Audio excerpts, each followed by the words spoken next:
What if you found a portal to a parallel universe? What if you could slide into 1,000 different worlds? Where it's the same year, and you're the same person, but everything else is different. And what if you can't find your way home?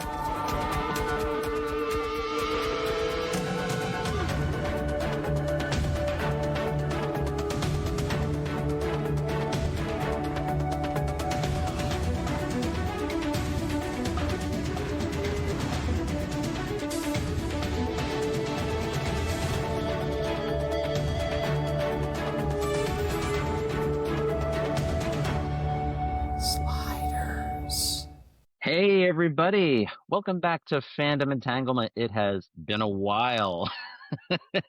We're back from a little longer than expected hiatus, which is it's understandable since we did 12 back-to-back Christmas episodes. And but we're back. We're going to be doing our regular episode discussion now for the second half of season 3. I guess technically this would be considered the second half, even though this is like the last episode, I think, for Tracy Torme's era. We'll get into that later. But I'm Damon. This is my co-host, Mike Bloxam. Hi there. And we just had our bonus episode with Matt Hutaff from earthprime.com. Hola. Yeah, and back with us again from Korman Productions Deep Dive TV podcast. You've got Dave and Stacie. Hey guys. Hey. Hello. Hey, so how you guys doing? Not bad. Yeah, we're doing pretty good. Yeah. We're finally at the end of winter, so we're hanging in there. I don't want to see any more snow. I'm done with snow. It is like 90 degrees here right now. Oh wow. We had our 2-day spring. It's over now. We're back in the 30s. I will happily take some of your cold weather. I'll have to take some of your hot water. I mean, hot water. Yeah, we had a little warm up here too. We thought it was over, and then no, snow came back. I read the word accumulation today and almost threw my phone. So I mean, I know you guys, believe it or not, you know, it's been almost 3 months, I think, since we've done this. So in that time, we have actually it's been cold enough in Florida where I had frost on the window in the mornings, and it actually was a bit cold. It was unusual for Florida. So no sympathy for your frost. We've had about 4 combined feet of snow so far. Yeah. All right. Well, it's great to have you all back, and we're talking about Murder Most Foul, and this is one that Dave definitely wanted to talk about, and we wrangled, I think, Matt into this because he was doing the bonus episode with us. So it's like, hey, let's just do these all in one night. Yeah. All right. So, Murder Most Foul is the season 3, episode 13. And originally aired January 3rd, 1997. So we're now into 1997 for Sliders. And the synopsis from the DVDs. On an overworked world with an uptight population, Arturo is thought to be a fracture and is sent to a fantasy camp for a form of relaxation. When the others find him, they see he has been brainwashed into thinking he is a great detective on the trail of a Jack the Ripper-like murderer. And we have our usual cast: Jerry O'Connell as Quinn, Sabrina Lloyd as Wade, Clement Derricks as Rembrandt, and John Rhys Davies as Arturo. So, Mike, I'll let you get into the guest cast, or anybody else that wants to join in on it. Well, I'll be happy to introduce the names, and then the folks who put their notes, feel free to read off your notes, because I think all 3 of you put your own notes, or I didn't have to do it this time. It was great. Yeah. We should have you on every time. They are the Deep Dive TV podcast, So our guest, after all. That's right. Yeah. Yeah. Gotta live up to the name. So our guest stars this episode include Brian McNamara as Dr. Dunhill / Inspector Reed. He played Frank, Stephanie's a-hole ex in Short Circuit. Oh, okay. Yes. He was Okay. also It's kind of funny because I do not recognize him at all in this episode, but yeah. Okay. he was also in an episode of NCIS New Orleans. We always bring that up when we can, our Scott Bakula connection. 2 episodes of JAG, which also ties into that, being a Belisarius, and he was in an episode of Star Trek Voyager. Oh, okay. And there were a couple people that were also up for this role that you might find interesting. John Diaquino, who was on Sequest. He was also on Quantum And he was Leap. on Quantum Yeah. Leap.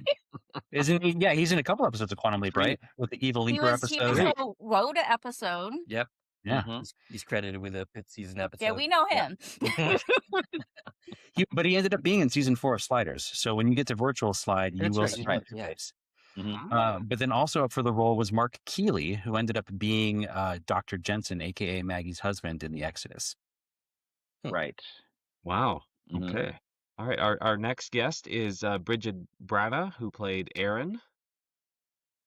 She was in an episode of Star Trek Enterprise. No relation to Kenneth Branagh. I actually looked into that. And this was one of 2 roles that Tracy Torme's sister Daisy tried out for this season. Oh, Well, okay. actually, in this episode, there was another role in this episode that she also tried out for. All right. Cool. Yeah. I think I've seen her. I've seen that actress before in some things. Like off the top of my head, I can't think of him, but she looks very familiar. Bridget Branagh. Yeah. Yeah. I remember her from Fox vampire show from the mid '90s. I forget what it was called, but I'm not sure. she was regular on that. Next one we have is David Purdom as Dr. Bolivar. He was in 3 episodes of JAG, 2 episodes of X-Files, and 3 episodes of Babylon 5. Interesting. Oh. I don't remember And him then- at all. Another also ran for this role was Casey Biggs, who'd end up being Damar on Deep Space Nine. Right. Yeah. That would have been I like them all. interesting. Yeah. That would have been really interesting. Yeah. Next, we have Adam Wiley as Trevor, the little kid. He ended up being in 6 episodes of Gilmore Girls. He was in the films Kindergarten Cop and Child's Play 2. Fun fact, I almost ended up in Kindergarten Cop. I had the What? opportunity, we just didn't go Really? for it. It filmed very near to my house. There was a big campaign. They were looking for extras. They needed like hundreds of kids for the background, and I could have been there. We just didn't do it. Could have been my shot right there. Oh, Good for you. oh, Good for you. man.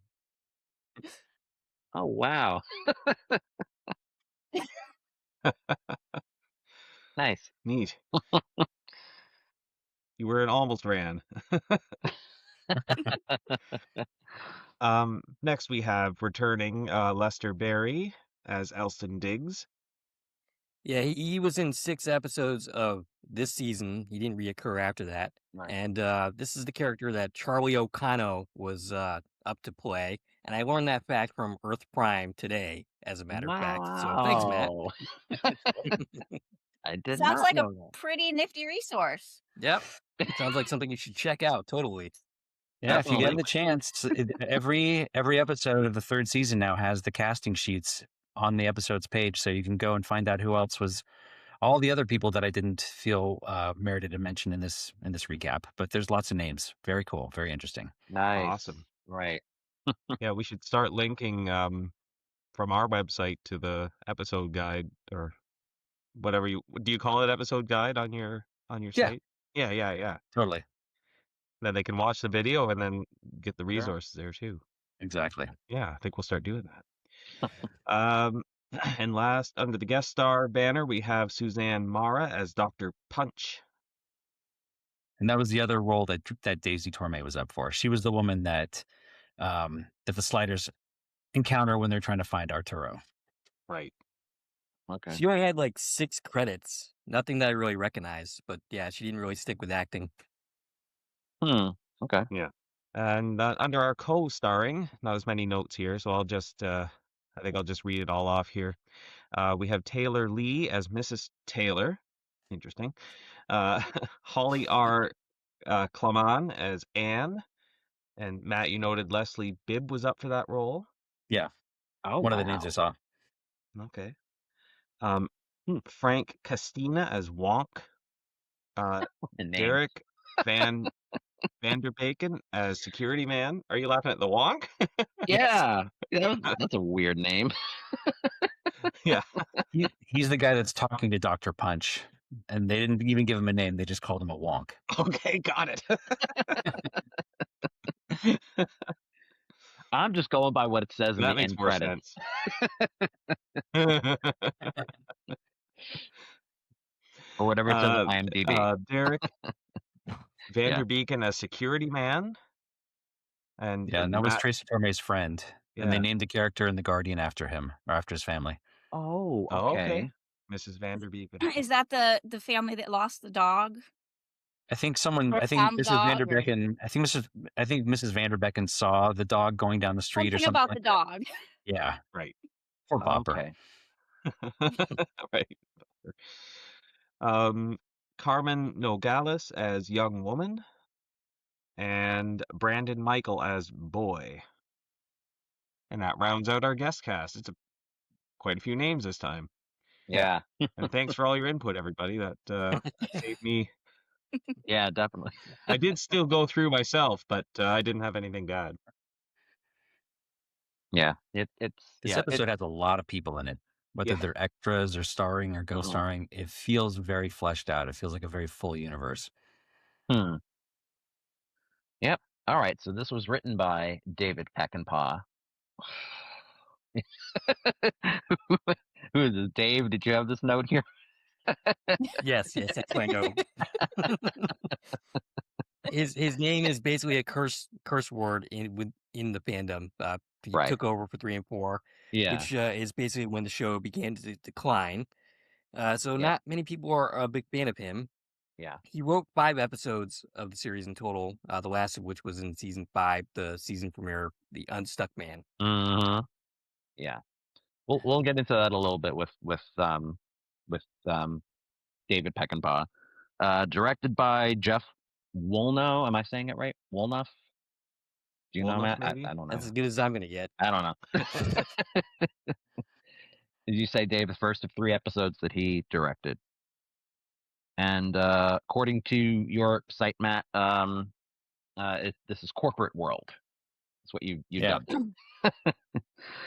All right. Although I should go back and change it. I was looking at the script and Peckinpah dubbed it Business World. So provided I haven't already used it, I have to go back and update the site. Okay. All right. Well, all right. I'll let everybody else get into their first impressions of it. I think this is a really fun episode. I think despite what the fans, what their opinion of is on David Peckinpah is, he wrote a really entertaining episode, and it has the benefit of being clever, and you haven't seen it before on the show. A murder mystery was something that was new and novel for the series. Like I said earlier, like it feels like a really big world because they went all out having extras in the background. They really played up the set pieces of the Victorian London aspect. It's a really tightly written story. So if you're just looking at it from a storytelling perspective, like, even the timer being stolen, it's not so much of a cliche. There actually is a reason for it, and it plays into, who may have committed the murder. Like Peckinpah, he was a producer on Silk Stockings and other mystery shows. So I felt like for him to enter the Sliders universe, telling a murder mystery, it makes sense. It was very easy for him to do. And he did a good job. Say what you will about his about how Sliders suffered or succeeded under his reign, but this is a really strong outing for the 3rd season. Okay. I would say that if this were in season 1 or season 2, that this episode would be merely okay. But it's here in season 3. Season 3, even up to this point, had been very hit and miss. And it's about to descend into complete garbaggio, basically. So, given that, this is a pretty solid hour of television. It's a pretty solid hour of Sliders. And the main selling point for me is Professor Arturo as Sherlock Holmes, even though that's not what he's actually playing. He's playing Reginald Doyle. I get that. But that's basically what he's playing. He's playing Sherlock Holmes. And it's fun to watch John Rhys Davies sink into that role. And it's actually kind of disappointing that he never actually took on that role, like in anything. I think he He probably would should have be. done that at some Yeah, point. he'd be a good Holmes. Yeah. Yeah. Man. Mhm. But yeah, a pretty solid episode overall. Jason? Yeah, I think this is a fun one. It's different than what we usually get, which is refreshing, you know? We're not spending a whole lot of time like, oh, what is this world? We spend a few minutes in the world and then we go and we play in this amusement park. And, you know, the kids go there and they get to play 1 month a year. Our sliders deserve a chance to play a little bit too. It was all fun and games till people started dying. So, yeah, I think it was fun to just have something a little bit different. I loved the setting. I loved the costumes.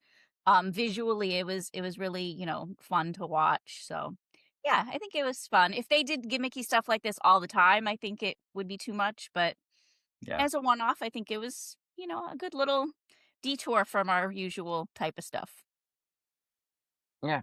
All right, Mike. Yeah, yeah, I'm in agreement there. I'll say it's a pretty decent episode for season 3. Again, like the initial premise is a little flimsy, both like the world being full of business dedicated people, whatever's going on there, and the method of hypnotizing Arturo, are, like, and then how are they funding setting up this fantasy world for a handful of people to be in recovery? But I guess maybe these people are so productive that it's worth the inputs.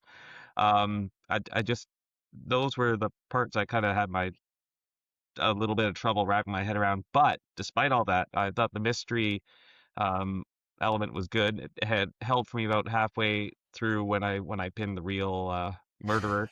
But it was still a decent effort for third season. I enjoyed it.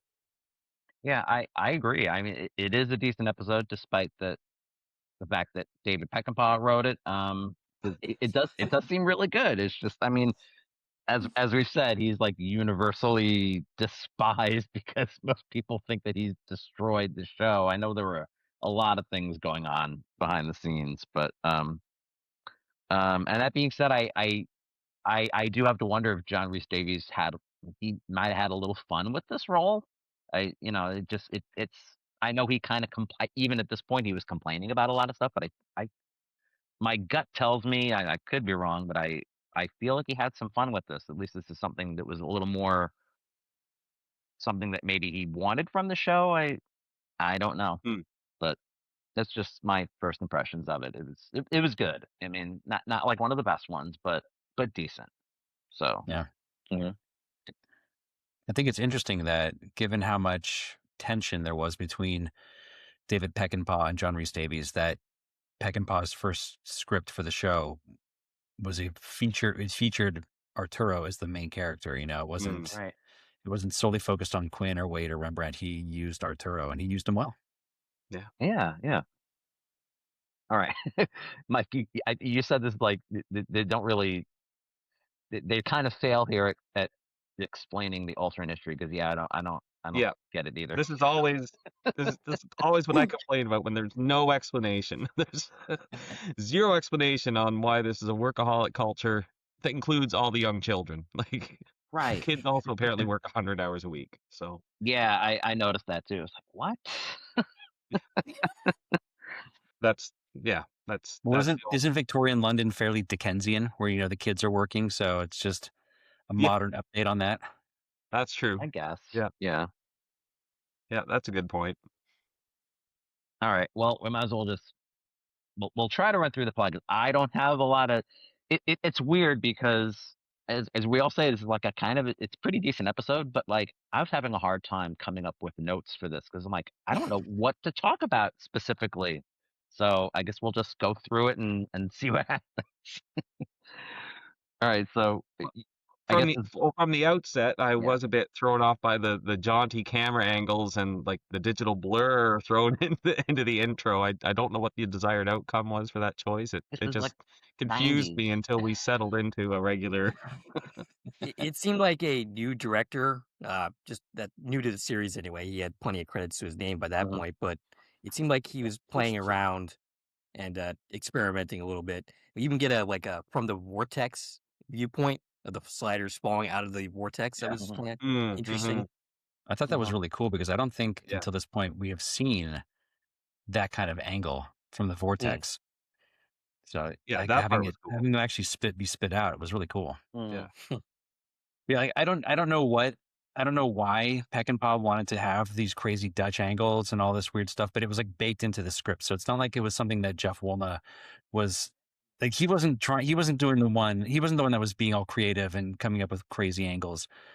Peckinpah, it said in there, it should look like something out of a stylized commercial or music video with Dutch angles, gleaming luxury cars, action, movement, hustle bustle, take no prisoners attitude. So, I mean, I guess they executed on that, and that's what we got. We got, weird Okay. frame rates and people walking around in power suits and, golf carts and everyone wearing Ray-Bans. That's how you know it's scripted. that very first shot, every time I start playing this episode, I go, "Oh, is it glitching? Oh no, that's on purpose." Yeah. Okay. Sliders has done that before with the weird, like this is like 90s. This is what they do. I don't know why they Yeah. have to do that. It's distracting. Yeah.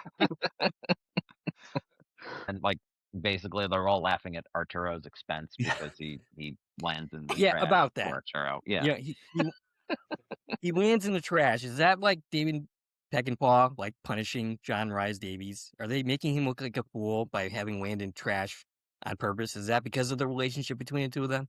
Probably. Mm, You can get I away didn't- with it. I mean, wouldn't you, if you had a pain in the ass Sure. actor?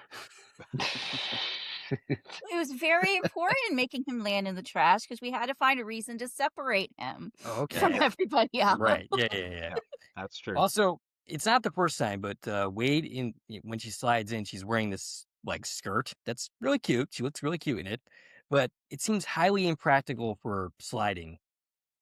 Yeah.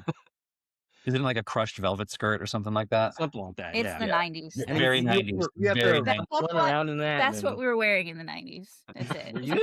Yes. There were a lot of skirts in the 90s. Oh yeah. We don't even know what world they were coming from, so Right. Fair. Yeah. We know Arturo had a bad mood there. Yes. yes. Yeah.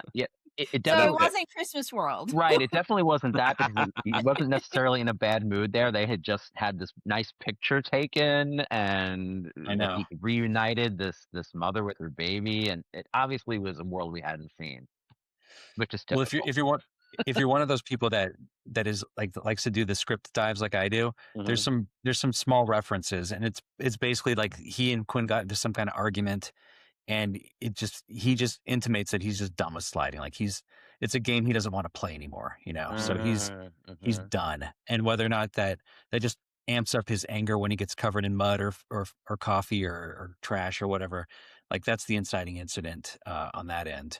And then there was at one point, because you referenced Season's Greetings, there was a callback in this episode in the script, at least early on, that referenced them, like Rembrandt wearing the elf outfit, because when they're walking around in the business suits and they feel like they're putting on a costume, someone calls back to that. So a rare moment of continuity that was, immediately pulled out.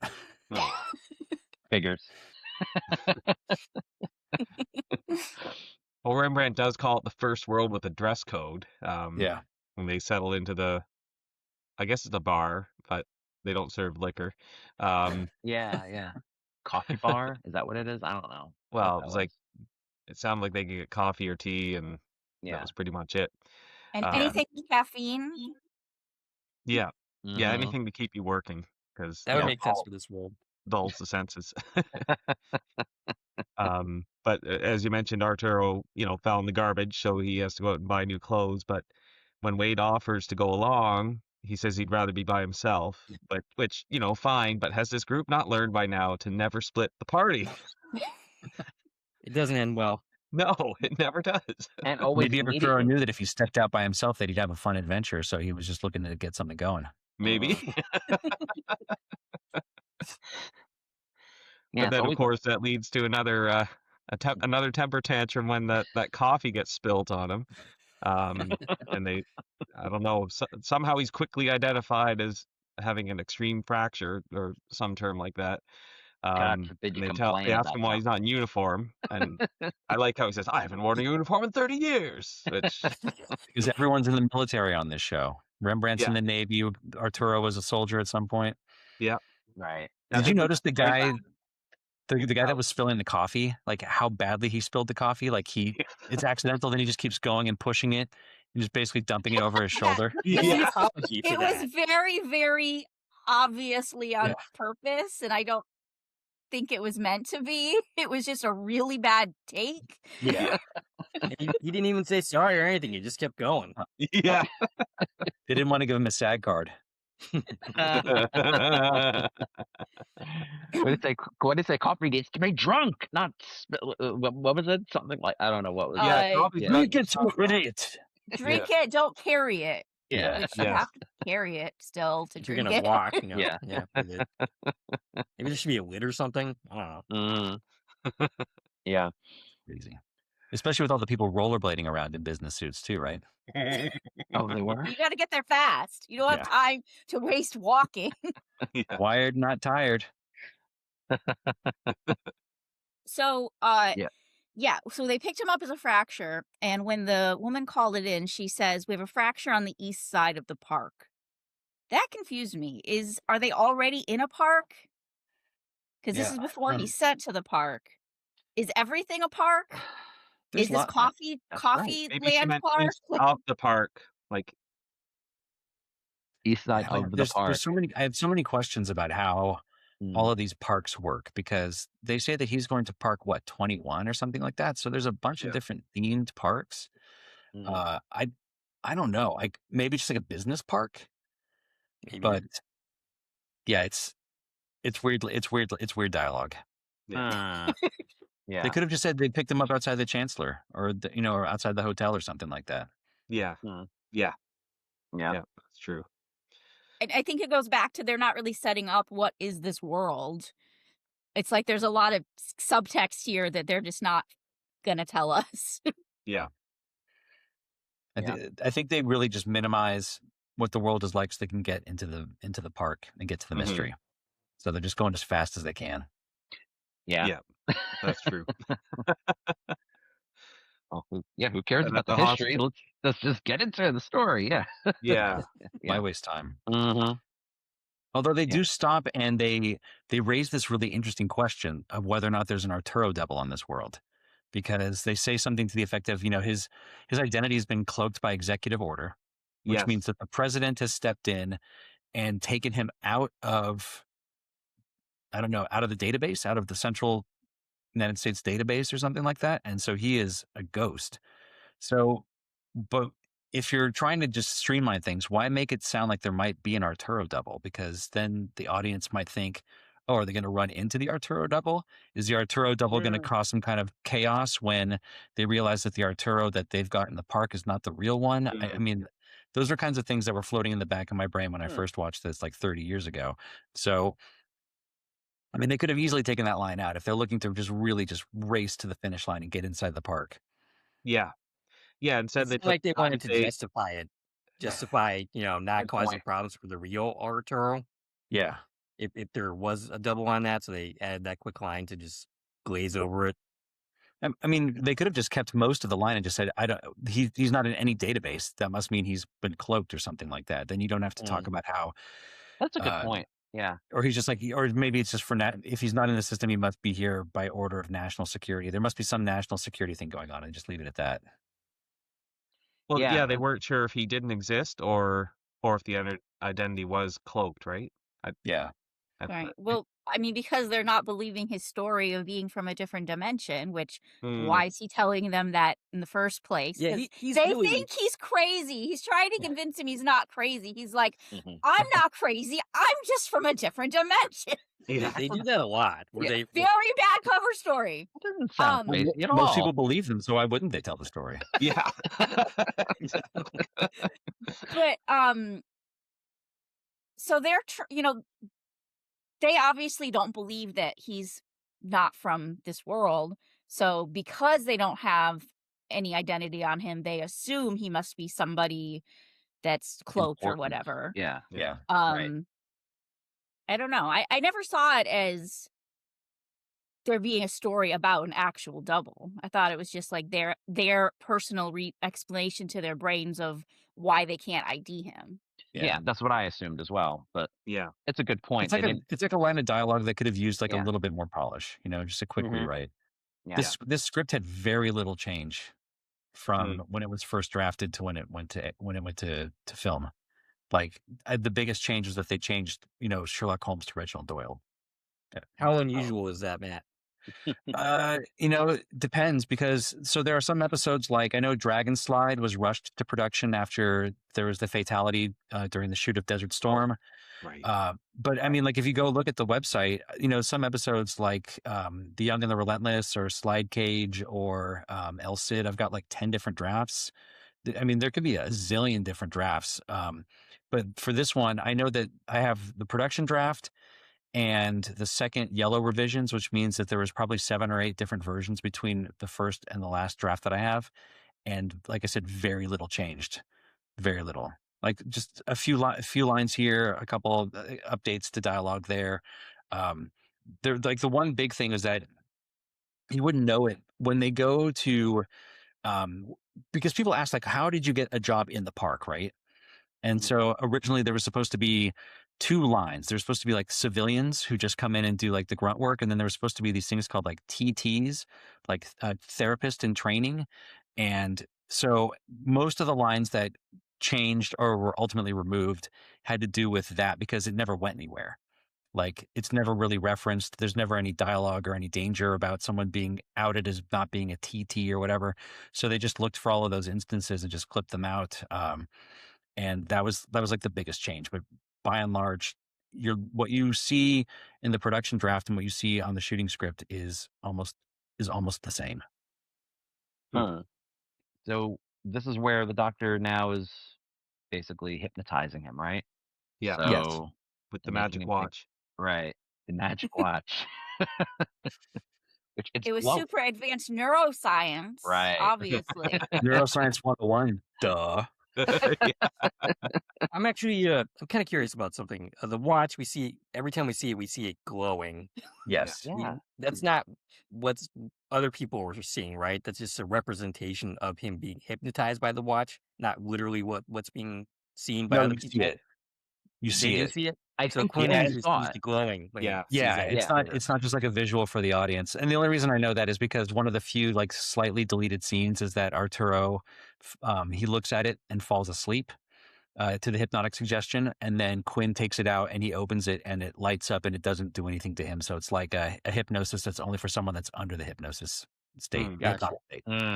like a Interesting. certain frequency or something that it's emitting. Maybe. Yeah. Yeah. Mhm. Hmm.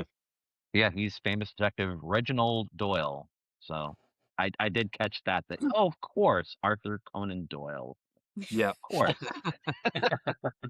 So they couldn't call him Sherlock Holmes because of all those copyright issues, Right. Mm-hmm. which It- Star Trek: The Next Generation ran into. What are the copyright issues? Well, his family or the estate or whatever didn't want the name used without permission. Okay. So And so they control the name Arthur Conan Doyle or Sherlock Holmes. no, Sherlock Holmes. Yeah, Okay. It's So not, that's not in public domain at this point. it might be now, but in the 90s, Yeah, I guess it was was still then. under Yeah. copyright. Mm-hmm. So yeah, TNG got in a little bit of trouble. That's why it wasn't until about 3 years later when they had Oh, the that's right. I remember that. follow-up The mo- episode with the Oh, professor. the Moriarty follow up. Yeah. Which is Interesting. That was Yeah. a good episode too. TNG with Moriarty. Yeah. Mhm. But then Quinn plays Marple in the park, which is Yes. named after Miss Marple of Agatha Yes. Christie. So Yes, I've noticed that working at the library, I see the Agatha Christie books and the Jane Marple series. I'm like, oh, I get it now. Marple. Got it. I wouldn't have gotten that back then, but I get it now. yeah, Oh yeah, I did. Yeah. No. So Mhm. is the idea that in corporate world, the character was Reginald Doyle instead of Sherlock Holmes? Or Yes. just in the park? Good question. That is a good question. I mean, it's a parallel world. I mean, obviously, this world once upon a time had stories and fiction and entertainment, Hmm. right? Yeah. Because they have this basis of storytelling. But we're at a point where they don't anymore. What's her name? Erin. She's like, well, yeah, this is the only job if you're an actor, right? Is to be Yeah. a player in a park. So they don't Right. have television or movies or theater or anything else that involves acting anymore. Yeah. They Mhm. must have at one time. Yeah, but I'm wondering if it like maybe on this world it was like the author was Sherlock Holmes who wrote stories about Arthur Conan Doyle. I mean, hey, you never know. Hey, in a TV show where you can have an episode called Stoker, where all the characters in it are named after characters in Bram Stoker's Dracula, but that Bram Stoker didn't write Dracula in that world. I mean, anything's possible. Oh, It's a parallel world. Who cares, right? yeah. Direct quote from a producer. Yes. Who cares? Oh God, you mentioned Stoker. Oh God. You've got a lot Oh. of fun stuff to look forward to, Damon. I know. You are right there. You're I right know. there. You only have a few more before you get there, too. Yeah.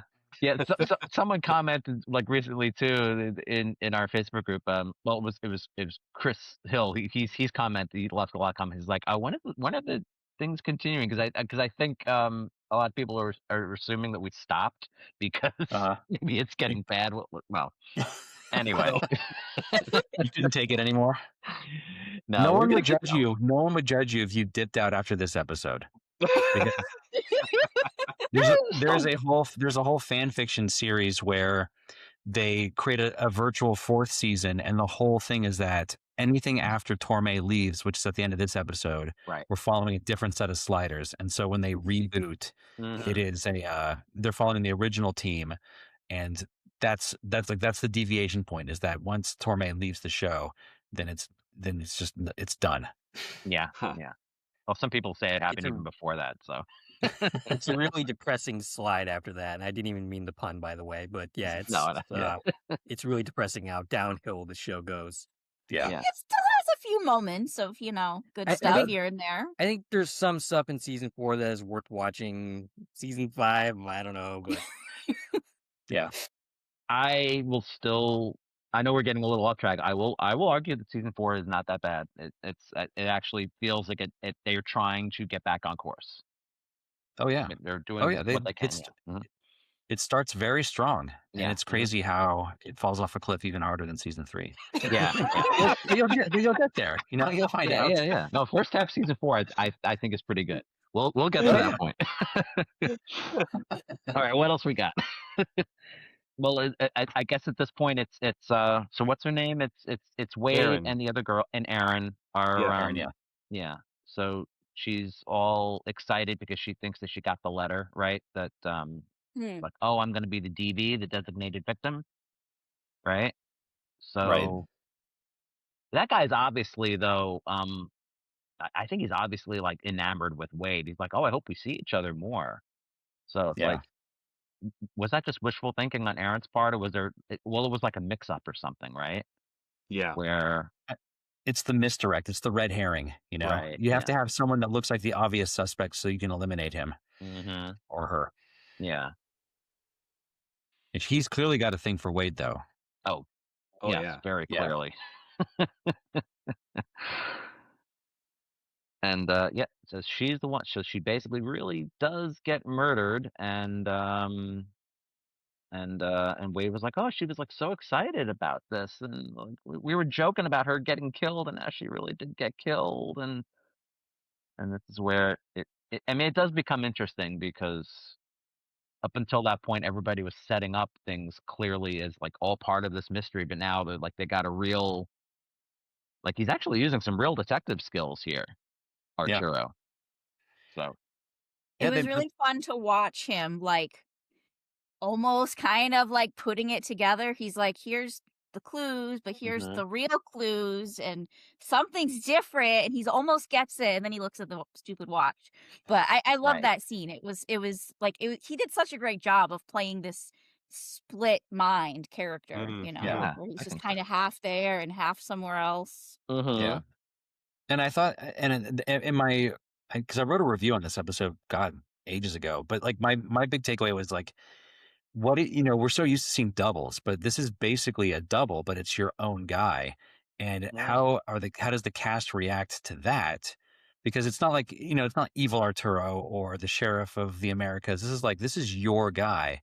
Mhm. But he doesn't recognize you. He's acting like it's someone that is from a different world. He's basically is in his own world. And, they do a really good job of them stressing about it and trying to figure out how to solve it and be the group and be the sliders that they should be. Um, and to his credit, his confusion is really played well. Like once the hypnosis starts to play off and he's becoming more and more of the Arturo that we know. I would say like my only beat on this would be that they don't give him enough time to wrap it up at the end. Like they basically just shove him through the wormhole while he's still trying to figure Yeah. things out. And there's no coda, there's no Mhm. post worlds like where the little angel babies or the Muppet person or stuff like that. There's, there it could have benefited from like one more minute of him like kind of recuperating on the next world, Mm. something like that. But I Yeah. think that they absolutely, went the right direction in having him be the person that was hypnotized and, his Oh, brain kind of definitely. swapped out. Absolutely. Oh yeah, Yeah. definitely. And I mean, John Rhys Davies, just a solid actor. He can spin gold out of hay, with in Mhm. just about any scene. Yeah. Yeah. That's one of the reasons why this episode is so enjoyable, is watching John Rhys Davies actually get to act. Yeah. Oh yeah. Yeah. That's why I said I feel like you had to have some fun with this one, just that at least Yeah. like something a little different. Yeah. I did want to point out at the beginning when they're first trying to get they're trying to find Arturo, and then they're talking to, what's her name again? Dr. Dr. Punch, Yeah, Dr. Punch. Punch. Yeah, again, another, what's Dr. Amazing Punch name. really? What's Interesting that? name. Yeah, but and then can you imagine writing a page of like a screenplay and your two characters talking are Wonk and Dr. Punch?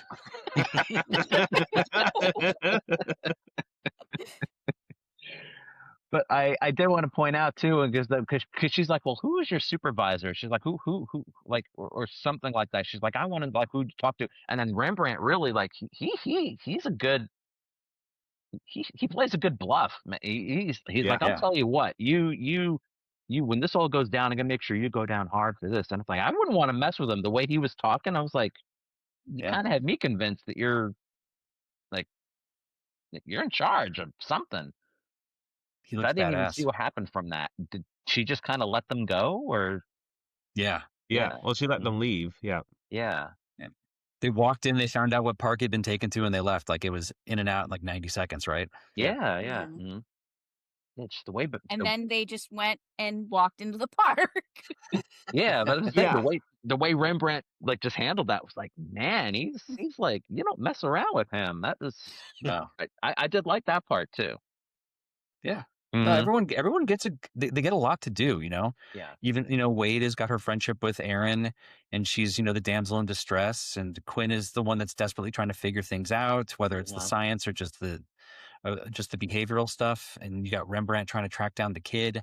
mhm, Um, there's a lot moving in this episode, but it doesn't feel stuffed. It doesn't feel like it's a slog. Nothing really feels out of place. Like it all mhm, connects in a way that works for the story.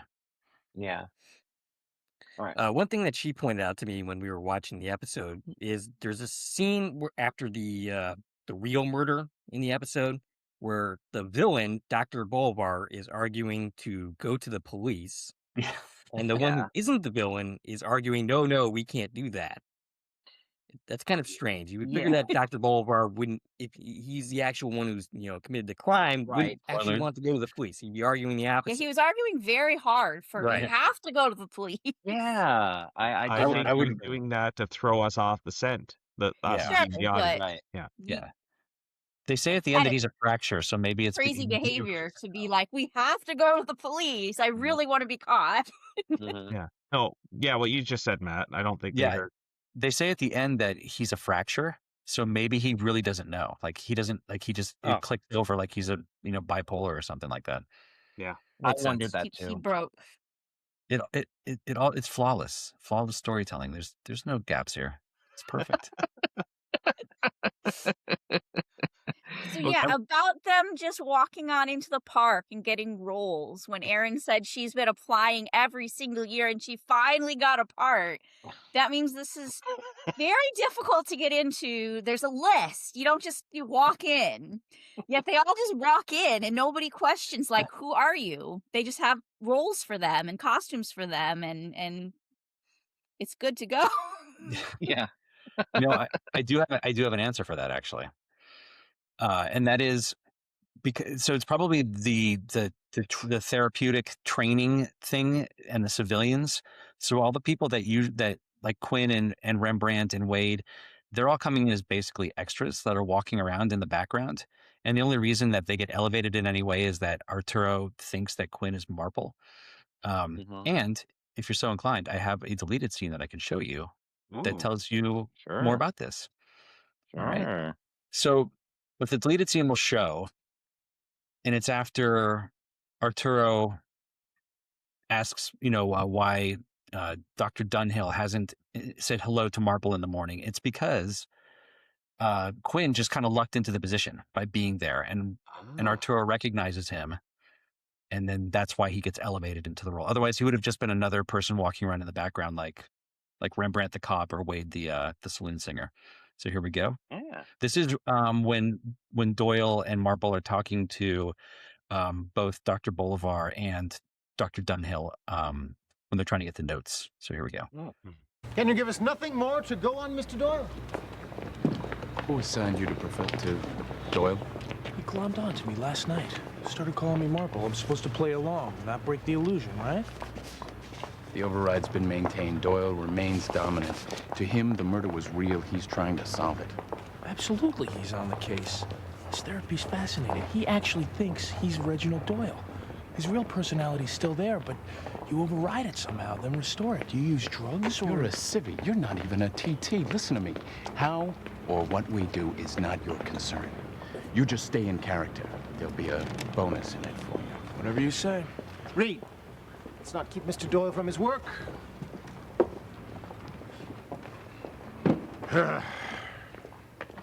Myopic incompetence. No wonder they can't do without it. Wow. There we go. Very interesting. Yeah, so they probably got in there because they were just working in the background. They weren't meant to be skilled or anything like that. Aaron was going for something a bit more. But did you hear the TT mention in there? Like that, Mhm. that so that stuff just they just pulled it right out when they realized it didn't make any sense. That's really cool. Wow. Yeah, I was telling the others in the other video that I've got I've got dailies for every episode from the third season, and I'm going to slowly start putting them together. That was just one angle. I can cut it and actually produce it into something a bit more for television. Yeah. Wow. Yeah, that's great.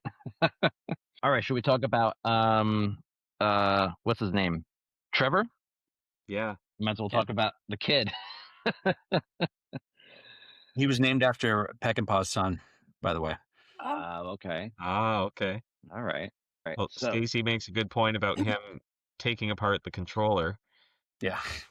Yeah, he says, I took it apart, I put it back together, but it's still like in this cycle, right? It still knows exactly when the vortex is going to open. It didn't like reset the coordinates or Are how's that work? Are you suggesting this episode is anything less than flawless? I mean, this isn't the only time they took the timer apart, it's to be not. fair. Nah. But you would think that would break the iteration of what they're in right now. Yeah. Mm-hmm. I don't think the writers are thinking too hard about that kind of stuff at this point. No. I mean, as evidenced by where the vortex is at the end of the episode. Yeah. Yes.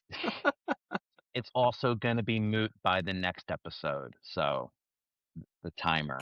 So That's spoiler right. alert. It becomes moot. Yeah, we'll get back to that.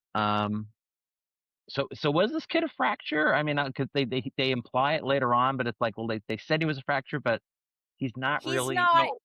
He's not here as a fracture right now, but they're implying he's a new fracture that they want to arrest and do treatment on because he's acting so crazy or whatever. He kind of just looks like he's stuck in. Yeah. Well, I think didn't they call him a fracture because he'd seen the killer, and so they were trying to get him. Oh, I think so. Did they know he saw him? Well, because at one point Bolivar yells, "Come back here, child," or something like that, and so he's running around. I think he's on high alert for the kid because the kid saw the shoes, right? Oh, Yeah. So, yeah. That makes sense. Yeah. He's looking for him because, Because he knows he knows. Right. But he doesn't really know, but he doesn't know how much he knows. He's Right. totally. Might I mean, he's know. clearly a genius. I mean, he's telling he's talking neuroscience to Quinn, and he's got all kinds of other stuff that he knows about. He can disassemble the timer and put it back together, and then he's going to build another timer at some point. So Now, is that because he's a super genius, or is everybody that smart here because there's such an advanced society because every human being's working 100 hours a week, so they are just decades ahead of us? I don't know. I don't know. If I work 100 hours a week, I don't think I get smarter. No, exactly. No. If the entire population, including kids, are working 100 hours a week and have no entertainment, and it's all about productivity, they should have sliding. They should have all of the things in this world. Yeah. maybe that's what the parks are. Wouldn't that be wild if each park was a parallel world? Oh.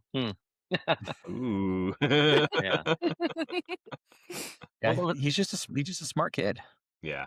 Yeah. I mean, there was that line that Quinn said later on, like, this kid's no more, like, something about, like, he's no, I forget the exact wording he used, but it was like basically implying that because he's so smart, they think he's a fracture or something because he's coming up with these insane stories. It's like, no, this kid's just smart. Is no more insane than I am or something like that. I forget exactly what Quinn said, but that's where I was like, oh, they probably just pegged him as one because they think that he's using his wild imagination when he's really just super smart, and they don't know how to do it. So, you commented, was it you, Stacie, about the shoes? It reminded you of something? Oh, yeah. It reminds me of a Quantum Leap episode, Permanent Wave, where the child in the episode sees the killer of shoes, and that's a big clue. So this very much reminded me of that.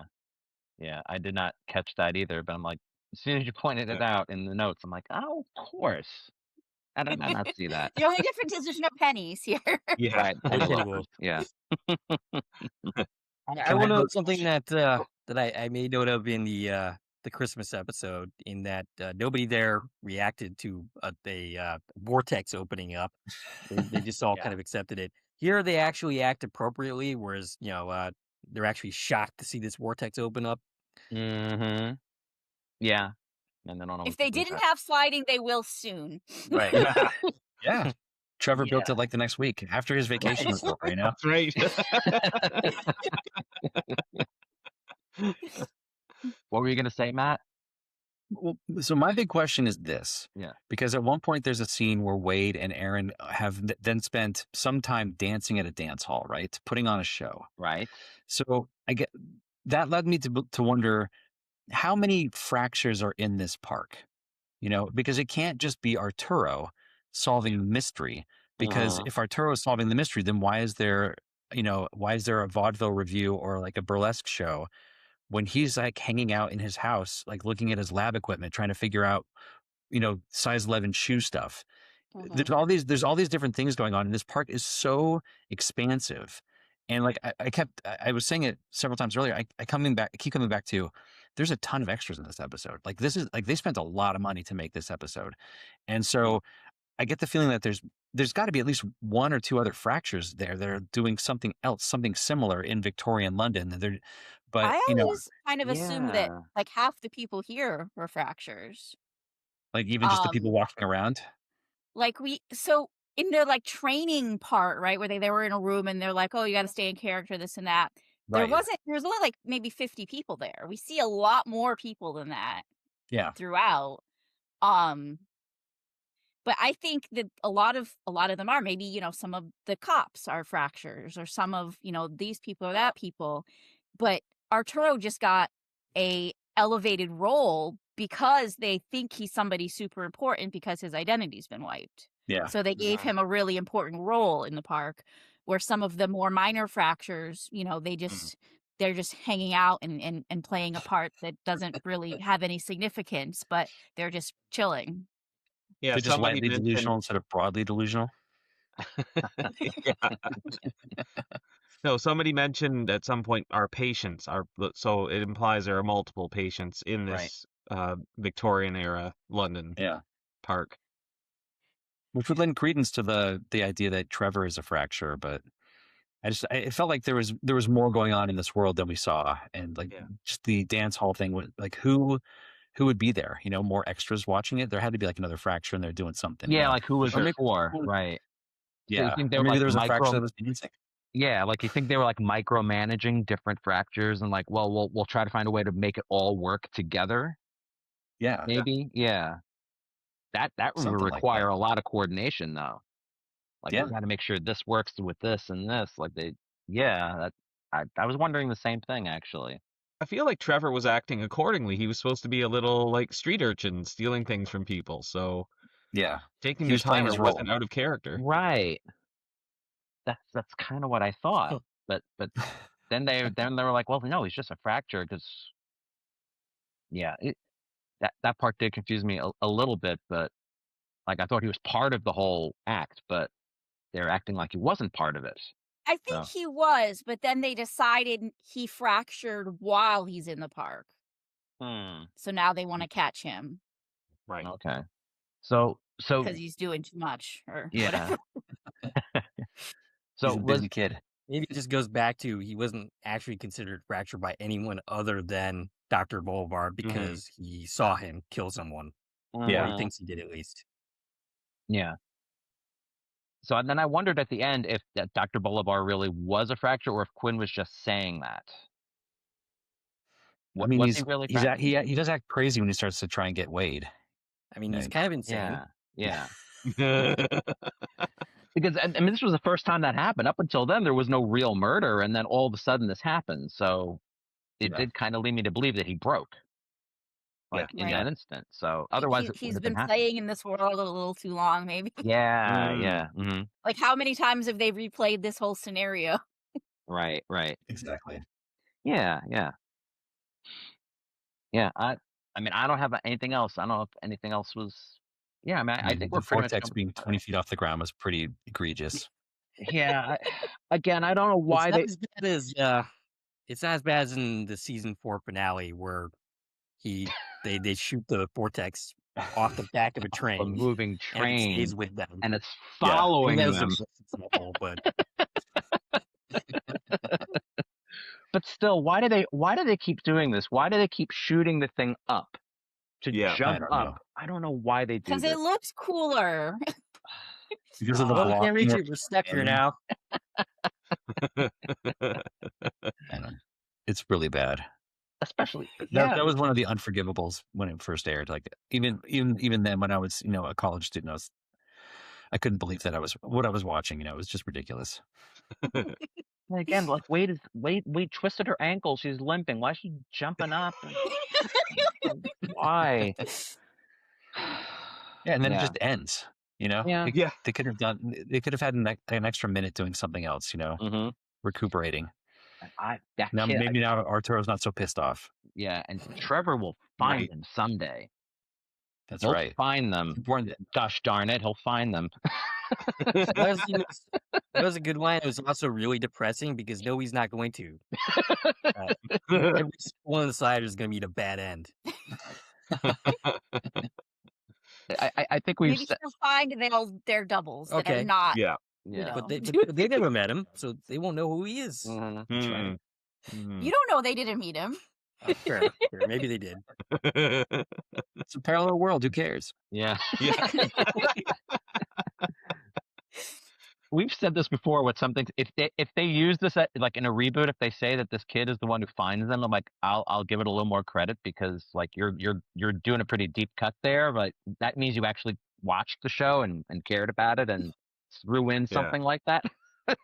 Will they do it? No, they won't. I think it would be an appropriate jumping off point just because he was so young and so much time has passed now. Yeah. Yep. Mm-hmm.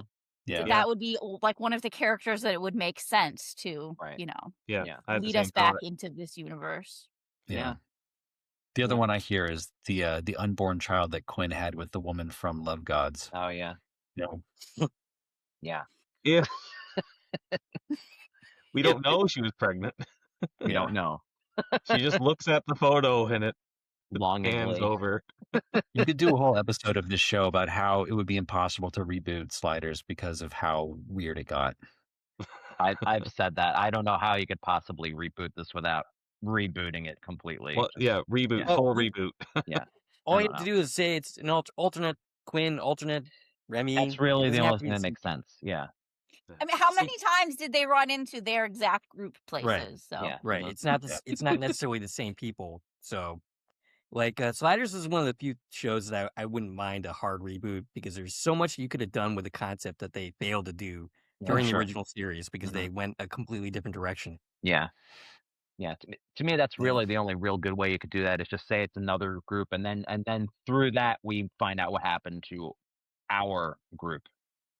That to me that's Yeah. probably the only real logical way they could do it. All right, I guess we'll get into our goofs. You guys got goofs for the episode. Well, I noticed that the royal ER lettering on Remy's police helmet, that normally represents Elizabeth Regina, Queen Elizabeth II, but Mhm. this is supposed to be set in the time of Queen Victoria, so really should have Queen Victoria's Good point. well, Yeah. crest on the helmet. maybe Queen Elizabeth is who's paying for the park, so she wants her branding in there. See, it's flawless. Yeah.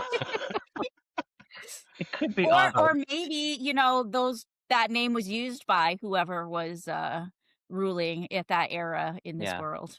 Oh, you think Yeah. that's why history's different because It someone could else be a was... different history. Yeah, it Yeah, could be. yeah. Uh-huh. This could be like a reverse Van Meer world where they're actually a couple hundred years ahead. Mm. I don't know. I'm not thinking about it too hard. No. Yeah. A lot of people They Um, weren't. didn't. So Yeah, a lot of people weren't. So if Arturo has to look at the watch every hour to maintain the hypnosis, what happens when he sleeps? I was thinking that too. Especially because he was looking at it, says, I think I'm going to take a nap now. Well, maybe Yeah. the lady, what was her name? The one that's serving the tea and stuff. Mhm. Oh, yeah. Mrs. Taylor. Yeah. Maybe Yeah. that's her job. Is she just stands over his bed with the watch, so That's the creepy. second he wakes up, he sees it. Is it one of those Maybe. things, like maybe he was compelled just every hour to, like for no reason, he's just compelled to look at his watch every hour?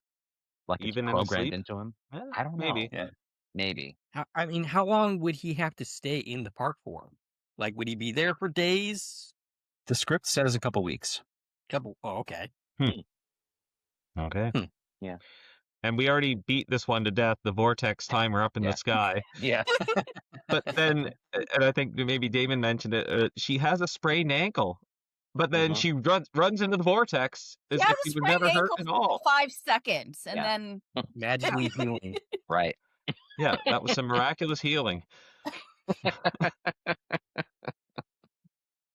The one thing that I put in here, and it's not so much a goof as it just I couldn't believe it when I saw it because I was watching Mary Poppins with my kids like a year ago, and Mhm. there's a matte painting at one point, like an hour and 45 minutes in, that is the matte painting that they use in this episode when like sun is rising over the park. So if you're curious, like, because I always wondered, where did this come from? It's only on screen for a couple seconds, and they just straight up lifted the footage from Mary Poppins. Like That's 100%. hilarious. So I don't know where or how Universal was able to coordinate that with Buena Vista to get access to that matte painting, or if maybe they just have a bunch of matte paintings that different studios like share with each other, but that is where that came from. Maybe the prop house owns it. Yeah, maybe. Yeah, Wow. it was so weird. I couldn't believe it when I saw it. I was not expecting sliders in my Mary Poppins. There's an episode. Yeah. Yeah. Cockney Dick Van Dyke jumping into the vortex and following them to the next world. That should happen Well, in he does plenty of times, talking penguins and all that. Oh yeah. Yeah. He'd even bring back Dick Van Dyke. He's 100 years old, but he's still spry. Still He's still singing and crushing it. dancing. Yeah. He's got more energy than I do. Yeah, I know. Good for him, man. Yeah. I won't last that long, that's for sure. Yeah. That's how I feel sometimes too. Yeah. Well, let's hope. All right. Memorable lines, guys. Yeah, I had a few from this one. They're mostly with Trevor, but the one I didn't have with Trevor was Diggs says, "There's no profit in fun,"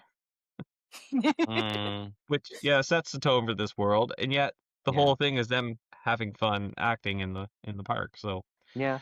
But only as therapy. Oh, You're that's only true. allowed to have fun if you're crazy. Yeah, I suppose. And then Trevor says, "It's some kind of timer, isn't it? Not very sophisticated technology. Those microchips are strictly last year." And Quinn says, "You took it apart and put it back together." Yeah. So that's, that was interesting. You can blame the back half of season 3 on Trevor fiddling with the coordinates. There you go. Wow. See? Continuity. He broke the whole show.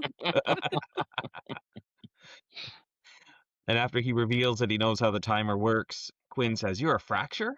And Trevor says, "I'm a kid. I work 100-hour weeks just like everybody else. Yeah. But kids get to go to the park once a month, a year, and play." Yeah. So they get to spend a whole month, and he says, and play. So yeah, he doesn't acknowledge whether he's a fracture or not. But that's true. Yeah. he just says he's a kid. Yeah. Yeah. And then finally, Trevor says, I'd like to go. Maybe I'll build my own jumper slider gizmo one day." He says, "I'll bet you can. Just make sure of your home coordinates." Which I thought was a pretty nice tie-in. And then Trevor, and then he says, "Yeah, one day I'm gonna come find you guys." One day I'm gonna find you. No, you won't. With very inspirational music rising above him as he says it. Yes. The one that stood out for me is they're telling them, "Oh, you got to stay in character and you pretend like this is real." And they mentioned something about other worlds, and Wade says, "I think we can handle the different world thing. Yeah. We have plenty of practice at that." Yeah. Every time I thought of a memorable line of dialogue from this episode, I realized that Mike had already put it in the documents. The one that I use all the time is when Arturo says, "By way of consolation, have a scone." Yeah. I don't know why, it just sticks in my brain, So we have a lot of feedback since we've been on for so long, but I think we're going to save that for another video because there's a lot. We were doing like a whole marathon of recording stuff to get stuff done in time for the Christmas thing, so we fell behind on reading a lot of it, but we will catch up at some point.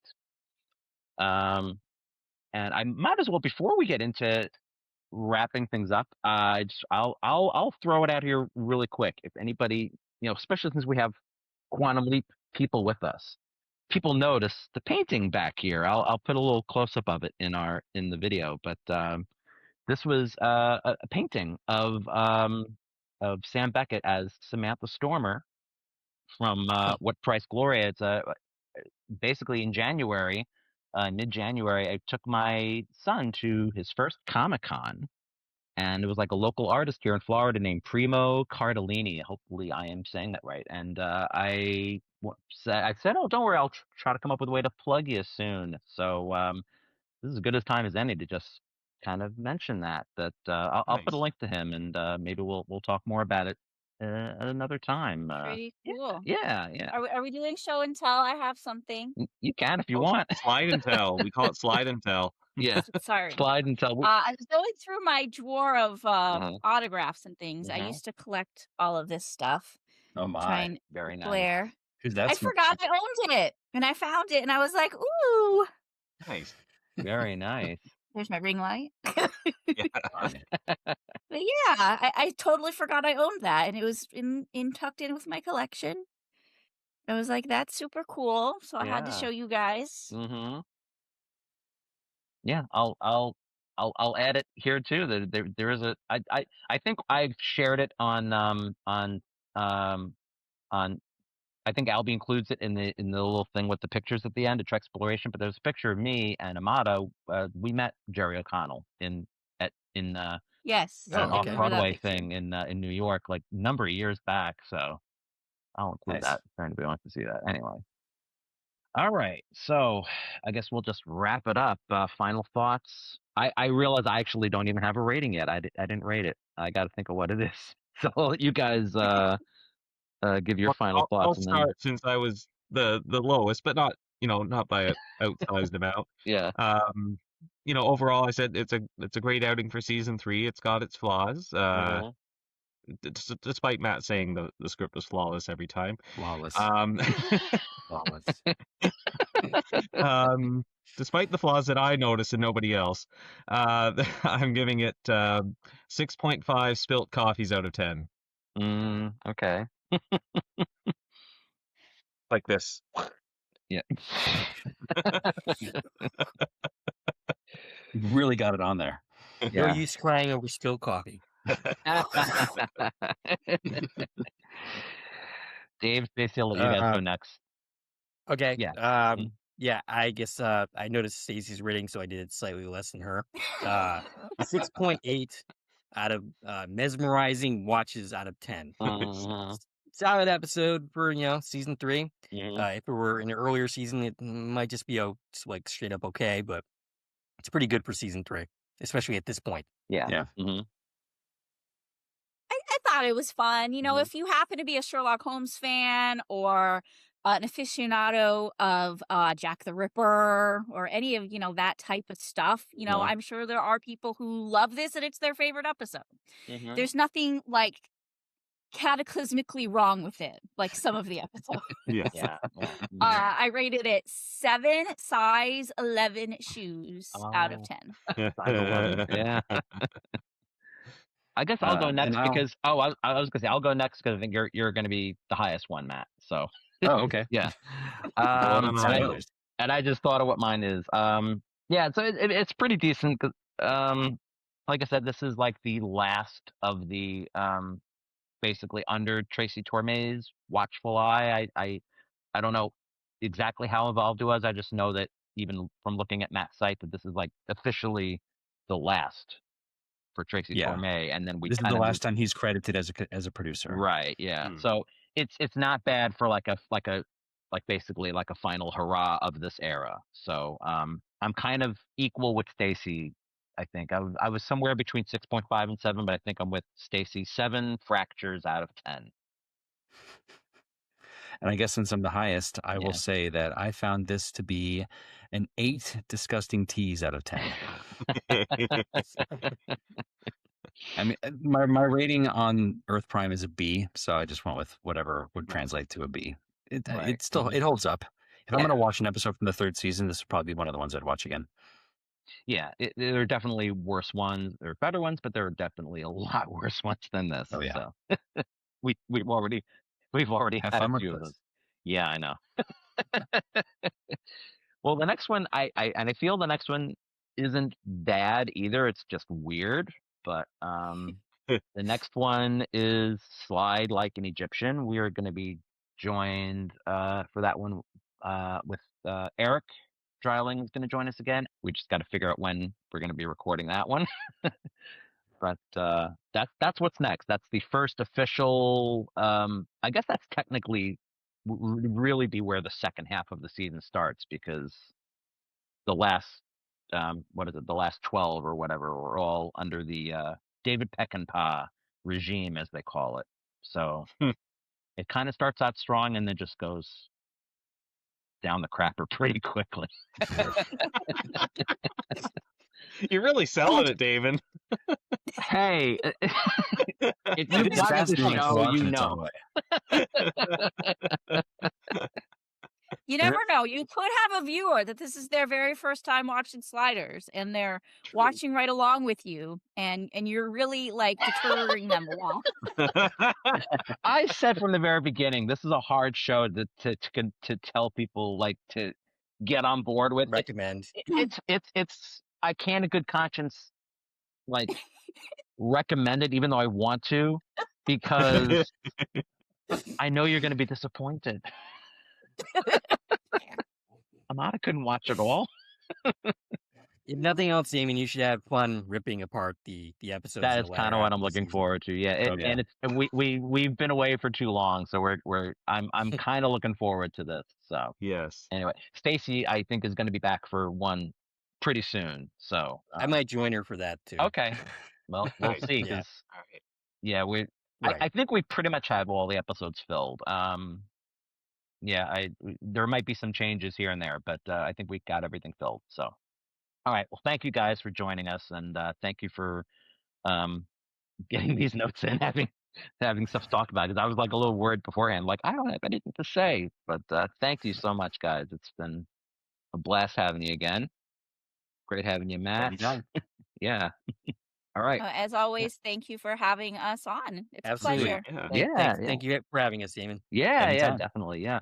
And everybody be sure to check out Matt's site, earthprime.com, and check out the other video to see all the new updates to the site. And yeah, it's a great site. And thank you for all the work you do, Matt. Thank you. Yeah. So Dave and Stacie, where can everybody find you? You can find us on Korman Productions on YouTube. You can also find us on Spotify and a lot All of those places. Right, a bunch of different. It's basically everywhere Yeah, now. just search for Korman Productions, Yeah. Deep Dive TV Podcast. I also have a brand new podcast. I got to plug that really fast. Yes. I'm doing a timeless rewatch with Albie. It's called The Lifeboat. Yes. Timeless rewatch. It's for the Quantum Leap Podcast Network. You can find us on the Quantum Leap Podcast YouTube channel. Nice. Yeah. All right, Matt, and I mean earthprime.com, but that's where I'm at. yeah. Look up the email, they should be able to find you, and yeah. There's a contact button if you're so inclined. Right. I'm happy to talk. Yeah. All right. I guess take us out, Mike. Yeah, okay. Well, thanks again, folks, for joining us. It was good to have you all again. And for all of our wonderful viewers, if you like this video, please give it a thumbs up. And if you're so inclined, please consider subscribing to our channel, and you'll get notifications about our future videos. You can also share it with other people in your life who you think may enjoy Sliders, or might be interested in Sherlock Holmes or Jack the Ripper, like Stacie mentioned. So share it widely. Also, please put your comments down below in the video or on any of the social media. We do a roundup in future videos. We promise we will. Soon. And if you want to check out all our content, that's in one handy place at fandomentanglement.com. We've got all our past videos there, links to our social media channels, including YouTube, Facebook, Blue Sky, and Mastodon. Until next time, my name is Mike. My name is Damon. Dave. I'm Stacie. Matt. We can see you all on the next slide. All right. Yep. Make sure you don't Take get care. fractured on the way. Bye, guys.